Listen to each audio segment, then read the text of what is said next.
Jésus-Christ trouvera-t-il une église sans tache, telle qu'il a toujours souhaité?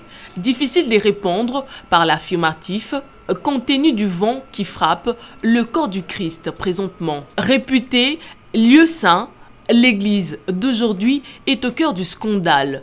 S'il faut parler de déviation, c'est l'église qui est devenue la référence.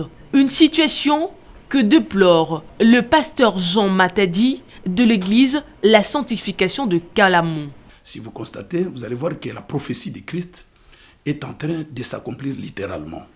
Donc le problème qui est aujourd'hui, c'est que c'est une prophétie annoncée déjà par le Seigneur, mais qui fait que cela est en train de s'accomplir. Donc les gens sont en train de faire des choses qu'ils veulent, contrairement aux Écritures. Il y a beaucoup de bêtises, il y a beaucoup de désordre, il y a beaucoup de distractions. Et généralement, ceux qui font ça, ce sont des serviteurs de Dieu.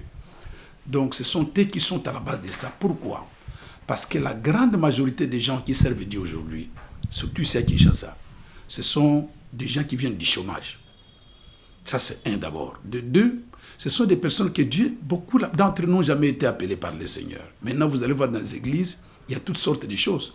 Il y a des pratiques, il y a des choses mystiques qu'on est en train de faire dans les églises, et qui n'honorent pas le Seigneur. Si vous lisez les Écritures, vous allez trouver que cela n'est pas dans la Bible. Mais les gens acceptent quand même. Jean Matadi propose des pistes et des solutions pour sauver l'œuvre de Dieu. L'État a un rôle à jouer aussi, parce qu'il a un rôle il peut assainir. Je crois que l'État doit collaborer avec les institutions plutôt qui sont en place, comme le RSC et les autres, pour voir qui sont ceux qui sont de vraies églises et ceux qui ne le sont pas. Et d'ailleurs, je peux dire ceci, même si on constate qu'il y a des fausses églises et des vraies églises, ou des vrais pasteurs, des faux pasteurs, qu'est-ce qu'on va faire? Jésus a déjà dit qu'il ne faudrait pas qu'on puisse ôter livrer.